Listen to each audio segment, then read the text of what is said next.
حال میں موجود ہے۔ یشم لزاری کی بیٹی وہ دھینکویں آنکھوں سے اسے تکتی رہ گئی۔ اس نے کبھی اپنی کنزن منگیتر کی حیثیت سے نہیں دیکھا تھا، بس کسی اور رشتے سے ہی دیکھا تھا۔ بس وہ یشم لزاری کی بیٹی تھی اور وہ اسی نام سے جانتا تھا۔ وہ بس ایک حادثہ تھا، وہ حادثہ جس نے مجھ سے میرے ماں باپ دور کر دیے۔ آپ ماضی کو بھول کیوں نہیں جاتے؟ آپ کو ہمیشہ بس ایک ہی بات یاد رہتی ہے کہ میں یشم لزاری کی بیٹی ہوں۔ یہ کیوں نہیں یاد رہتا کہ میں غازیان درانی کی منگیتر بھی ہوں؟ وہ بھیگے لہجے میں کہتی رہی اور وہ بس شخص سرد نگاہوں سے اسے تکتا رہا، اس کی ہر بات کا جواب بے رخی سے دیتا رہا۔ میں آپ سے محبت کرتی ہوں غازیان، کیا آپ کو کبھی یہ نظر نہیں آیا؟ بہت بار، جسے میں نے ہر بار ٹھکرا دیا اور ہر بار تمہیں تکلیف کی گہرائیوں میں جاتے دیکھ کر سکون بھی حاصل کیا۔ وہ مزید کچھ نہ کہہ سکی۔ کہنے کے لیے کچھ بچا ہی نہیں تھا۔ اب تک وہ اس خیال میں جیتی آئی تھی کہ غازیان اس کی محبت سے لا علم تھا، تو یہ غلط خیال تھا۔ وہ جانتا تھا وہ ہمیشہ اس لیے ٹھکراتا رہا تھا تاکہ اسی اذیت دے کر خود کو تسکین پہنچا سکے۔ وہ مزید کچھ کہہ رہا تھا، وہ لفظ جو اسے تکلیف دیں، پر حالہ مزید نہ سن سکی۔ اب اتنی ہمت اس میں نہیں تھی۔ اپنے کمرے میں بیٹھی وہ کتنی ہی دیر تک بے آواز آنسو بہاتی رہی، جب دروازے پر ہوتی دستک نے اسے جلدی سے آنسو صاف کرنے پر مجبور کر دیا۔ آ جائے، دھیمی آواز میں کہتے اس نے سر جھکایا۔ اسے چہرہ کسی کے سامنے اس وقت بیان نہیں کرنا تھا۔ چند لمحوں بعد اسے اپنے قریب کسی کی موجودگی کا احساس اور بنا دیکھے بھی جان گئی کہ اس کے برابر میں بیٹھا وہ شخص کون تھا۔ غازیان نے شادی سے انکار کر دیا۔ میں 2 سال سے اس امید پر تھا کہ وہ کبھی تو اس رشتے کو سمجھے گا، مگر میں غلط تھا۔ وہ سر مزید جھکا گئی۔ آنسو ایک مرتبہ پھر گرنے کے لیے مچلنے لگے۔ جانتی ہوں حالے، زندگی صرف غازیان کی خراب نہیں ہوئی، تمہاری بھی ہوئی تھی، پر تمہارے مسکراتے چہرے نے کبھی اس بات کا احساس ہی نہیں دلایا۔ ہم سب سمجھتے رہے کہ تم خوش ہو، اور غازیان بھی۔ کبھی تو سب سمجھ ہی جائے گا۔ انتظار کرتے رہے کہ وہ سب کچھ بھول کر آگے بڑھے گا، اور کب اس کا فیصلہ تمہاری زندگی میں خوشیاں لے آئے گا، لیکن ایسا نہیں ہوا، اور وہ تمہاری اپنی زندگی کو روکے بیٹھا ہے۔ نانا، آپ بھیگے لہجے میں کچھ کہنا چاہا، پر اسے کہنے سے روک گئے۔ میں بچوں کے فیصلوں پر راضی نہیں ہوں گا۔ میں وہ فیصلہ کروں گا جو مجھے بہتر لگے۔ تمہارے ساتھ ناانصافی ہوئی ہے، جانتا ہوں، بہت وقت گزر گیا، پر کچھ پل ابھی بھی باقی ہیں۔ آج میں تم سے پوچھتا ہوں حالے، بتاؤ کیا جانا چاہو گے یشم کے پاس، ہمیشہ کے لیے؟ دادا صاحب کی بات سن کر وہ تو جیسے اپنا سانس تک روک گئی۔ سالوں تک یشم سے دوری بنائی رکھی تو بس اس انتظار میں کبھی تو غازیان ٹھیک ہو جائے گا، سب بھول جائے گا، اسے سچے دل سے اپنا لے گا، پر ایسا نہیں ہوا، اور اب وہ مزید یہ سب نہیں سہ سکتی تھی، نہ غازیان کی بے رخی، نہ باپ کی دوری۔ ہاں، اب اسے جانا تھا یہاں سے، اب اسے جانا تھا غازیان سے دور، یشم کے پاس۔ حالے کے جانے کے بعد وہ اپنی سوچوں سے باہر نہ نکل سکا۔ صبح سے جن سوچوں سے وہ دور جانا چاہ رہا تھا وہ جیسے مزید شدت سے سامنے آ کھڑی ہوئی تھیں۔ گزرا ماضی ذہن کے پردوں پر چھا کر اسے پھر سے تکلیف دے رہا تھا۔ وہ وقت جب سب ٹھیک تھا اور ہنستا کھیلتا غازیان درانی اپنے ماں باپ کے ساتھ تھا۔ وہ خوش تھا اپنی اس زندگی سے جس میں اس کے ساتھ حالے نور بھی شامل تھی۔ غازیان اسے پسند کرتا تھا بچپن سے، اور اس کی پسندیدگی کو دیکھتے ہوئے حالے نور کو بچپن میں ہی غازیان درانی کے ساتھ منسوب کر دیا گیا تھا۔ یشم لزاری کی بیٹی کم عمر میں ہی اس کے ساتھ منسوب ہو گئی۔ ممکن تھا زندگی پر سکون ہی رہتی اگر وہ حادثہ اس کی زندگی میں شامل نہیں ہوتا۔ وہ بس ایک حادثہ تھا، لوگوں کے لیے وہ بس ایک حادثہ تھا، پر وہ حادثہ غازیان کی زندگی سے اس کے ماں باپ کو جدا کر چکا تھا۔ جب اندھیرے کے راستے میں 2 گاڑیاں آپس میں ٹکرائی، ایک گاڑی میں موجود 2 افراد جہاں موقع پاتے ہی جاں بحق ہو گئے، وہاں دوسری گاڑی میں موجود وہ فرد زخمی حالت میں پایا گیا۔ وہ یشم لزاری تھا جس کی تیز رفتار گاڑی سے کیا جانے والا ایکسیڈنٹ بدلے میں 2 لوگوں کی جان لے گیا۔ لوگوں کے لیے یہ حادثہ تھا۔ وہ باپ جو بیٹی کی چوٹ لگنے پر گھر جلدی پہنچ جاتا تھا کیونکہ وہ شدت سے روتی جا رہی تھی، اس لیے اسے معافی دے دی جائے، پر غازیان کے لیے وہ محض ایک حادثہ نہیں تھا۔ اس کے ماں باپ کی زندگی قیمتی تھی، اور کسی کے لیے نہ صحیح وہ اس کے لیے قیمتی تھے، پر کیسے اس شخص کو معافی دے دی جاتی جس کی بدولت وہ اس دنیا میں نہ رہے؟ اگر یشم کی جگہ کوئی اور ہوتا تو اسے سزائے موت دے دی جاتی، پر دادا صاحب ایسا نہ کر سکے، اور ان کی بیٹی کا شوہر تھا۔ سمجھنا ہے کیا فیصلہ کیا جائے؟ کسی پولیس کو اس معاملے میں شامل کیا جاتا یا پھر اسے ایک حادثہ سمجھ کر بھلا دیا جاتا؟ وہ اس متعلق سوچ میں نہ سکے، اس لیے فیصلہ غازیان پر چھوڑ دا، اور غازیان درانی کا فیصلہ سزائے موت سے زیادہ دردناک تھا۔ وہ اسے پولیس کے حوالے کر دیتا، پر بھلے سے اس کا نام ہی کیوں نہ خراب ہو جاتا، یا پھر اسے پھانسی پر چڑھا دیا جاتا، پر اس کی بیٹی کو اس سے دور نہ ہوتا۔ یہ غازیان درانی کا فیصلہ تھا کہ حال نور اپنی آئندہ زندگی درانی ہاؤس میں گزارے گی، اپنے ماں باپ سے دور۔ اس کے ماں باپ چھین لیے گئے تھے تو یشم کو بھی اس کی تکلیف کا احساس ہونا چاہیے تھا، احساس ہونا چاہیے کہ وہ کس درد سے گزر آئے۔ ایسے میں یشم اور ہما بس دادا صاحب سے درخواست کرتے رہ گئے، پر چونکہ فیصلہ اس پر چھوڑا تھا تو اب اس کا فیصلہ ماننا بھی تھا۔ اس کا فیصلہ تھا کہ حالے پھر کبھی اپنے باپ سے نہیں ملے گی، اور دادا صاحب کو اپنے پوتے کا فیصلہ ماننا پڑا، کیونکہ جس کیفیت سے وہ گزر رہا تھا، اگر اس کی بات نہ مانی جاتی تو ممکن تھا کہ وہ کچھ بھی کر گزرتا۔ ہما بیٹی سے ملنے تھے تو دل کو تسلی ہو جاتی، روح تک سرشار ہو جاتی، لیکن جب کبھی اس سے دوری تر پاتی تو وہ بھی اپنے شوہر سے بے رخی اختیار کر لیتی۔ وہ جیسے دو کشتیوں کی مسافر بن گئی تھی۔ سمجھ نہ آتا تھا شوہر کے ساتھ رہ کر اس کے دکھ و ملال سے باہر نکالا جاتا یا پھر تمام عمر بیٹی کے ساتھ گزار دی جاتی۔ دوری قائم ہوئی تھی، پر اس سے غافل وہ دونوں کبھی نہ ہوئے تھے۔ اس کی ہر چیز کا خیال وہ دور رہ کر بھی کرتے تھے، اور ایسے میں اپنا آخری وقت ہما نے بس اپنی بیٹی کے ساتھ گزارا۔ زندگی گزرتی گئی اور یشم لشاری ہر روز بس معافی کا طلبگار رہا، پر اسے معافی نہ مل سکی غازیان کی طرف سے۔ البتہ گزرے سالوں میں اتنی تبدیلی ضرور آئی تھی کہ اسے یشم سے ملنے اور اس کے پاس رکنے کی اجازت دے دی گئی، اور وہ اسی میں خوش تھی۔ شاید نہ ہوتی اگر غازیان دورانی اس کی محبت نہ ہوتا۔ ہر لمحہ وہ بس اسی کوشش میں رہتی کہ غازیان ٹھیک ہو جائے، وہ بھی اس سے اتنی ہی محبت کرنے لگی جتنی وہ کرتی تھی، وہ سب بھول جائے، یشم کو معاف کر دے، پر ایسا کبھی نہ ہو سکا۔ کوشش بھی تو کرتا تو ذہن کے گرد ماں باپ کی تصویر آ کھڑی ہوتی۔ وہ نہیں بھول سکتا اس بات کو کہ ایک حادثہ سمجھ کر جس نے اس کی زندگی کے اس کی قیمتی رشتوں کو دور کر دیا۔ گزری یادیں اس کی آنکھیں نم کر گئی، پر وہ ان سوچوں سے باہر نہ نکل سکا۔ وہ چونکا تب جب دروازے پر ہوتی دستک اسے سنائی دی۔ اس نے باہر کھڑے شخص کو اندر آنے کی اجازت نہیں دی، پر اس کی اجازت دیے بنا وہ کمرے میں داخل ہو گیا۔ کیا تم مجھے بتانا پسند کرو کہ تم نے شادی سے انکار کیوں کیا ہے؟ اس کے قریب بیٹھتے ہوئے عفان نے سوال پوچھنے میں دیر نہیں لگائی تھی، پر جواب خاموشی میں ملا۔ قاضی، کیا تمہیں سچ میں لگتا ہے ہارلے کی تڑپ سے اس کا باپ تڑپتا ہے؟ وہ اپنا کوئی دکھ درد کسی کے ساتھ نہیں بانٹتی۔ یشم انکل کو لگتا ہے کہ وہ یہاں پر خوش ہے، اس لیے وہ اس کی طرف سے مطمئن ہے۔ خاموشی قائم رہی، جسے دیکھتے وہ گہرا سانس بھر کر رہ گیا۔ غازیان، حالے اس سب میں بے قصور ہے، جانتا ہوں۔ لب ہولے سے ہلے۔ پھر بھی تم اس کے ساتھ ایسا رویہ رکھتے ہو؟ وہ انسان ہے، اس کی برداشت ختم ہوئی تو جانتے ہو نا کیا ہوگا۔ کیا ہوگا؟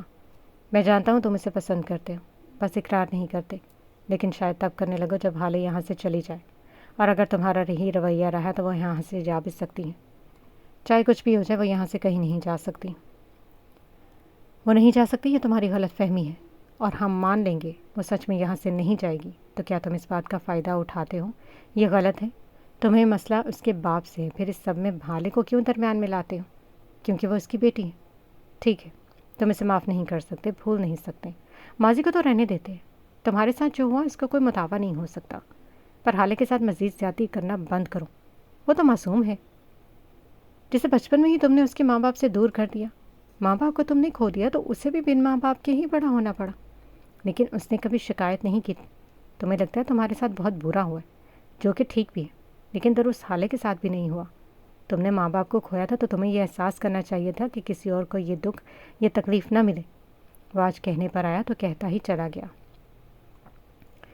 آج تک غازیان سے اس متعلق بات نہیں کی گئی تھی، تو بس اس لیے کیونکہ یہ باتیں اسے تکلیف دیتی تھیں، لیکن اگر ان باتوں کو دبا ہی رہنے دیا جاتا تو حالے کی تکلیف کم نہ ہوتی، اور وہ مزید یہ کام نہیں کر سکتا تھا۔ عفان، جاؤ یہاں سے۔ وہ مزید اس کی باتیں نہیں سننا چاہتا تھا۔ کیا میں نے کچھ غلط کہا غازی؟ آپ یہ نفرت ختم کرو، یہ یشم انکل کو معاف کر دو۔ اگر انہیں معاف نہیں کر سکتے تو حالے کے ساتھ مزید زیادتی کرنا بند کرو۔ وہ اس سب کی مستحق نہیں ہے۔ یشم انکل کو سزا دینے کے لیے تم نے اسے یہاں پر رکھا تھا، اور تمہارا بدلہ پورا ہو چکا ہے۔ اپنا فیصلہ بدل لو غازیان، اس سے پہلے کہ دیر ہو جائے۔ سنجیدگی سے اپنی بات ادا کرتا وہ شخص وہاں سے چلا گیا، اور غازیان کی سوچوں کا رخ بدل گیا۔ وہ بس عفان کی کئی باتوں کے متعلق سوچ کر رہ گیا۔ سالوں سے وہ بس اپنے غم میں جیتا آ رہا تھا، کبھی یہ نہ سوچ سکا کہ کسی نے احساس دلایا کہ اپنے غم میں ڈوبا وہ شخص حالے نور کے ساتھ کتنی ناانصافی کر بیٹھا تھا۔ اسے ہمیشہ یاد رہا تو اپنا غم، اپنا دکھ۔ کبھی وہ حالے کے متعلق کیوں نہ سوچ سکا، کبھی اس کا خیال کیوں نہ کر سکا۔ اسے لگتا تھا جب وہ یشم کو معاف نہیں کرے گا تب تک حالے کے ساتھ بھی زندگی اس کی ٹھیک نہ ہو سکے گی، اور اس وجہ سے وہ آگے نہ بڑھ سکا۔ کبھی بڑھنا چاہا تو اپنے غم یاد آتے، اور یشم کے لیے غصہ پھر سے بڑھ جاتا۔ پر حالے وہ اس سب میں کہاں تھی؟ آج سوچوں کا رخ تبدیل ہوا تو احساس ہوا اس نے کہاں کہاں غلطیاں کر ڈالی تھیں۔ حالے نور کے ساتھ کیا کچھ غلط کر ڈالا تھا۔ اس نے تو کبھی شکایت نہ ہی کی تھی اور اس کی ہر بات خاموشی سے سنی، سب کچھ خاموشی سے سہا۔ وہ کیا کرتا رہا؟ بس اسے تکلیف دیتا رہا۔ پھر چاہے حالے کی تکلیف سے وہ خود کتنا ہی کیوں نہ تڑپتا، لیکن اسے تکلیف دینا جیسے اس کی عادت بن چکی تھی۔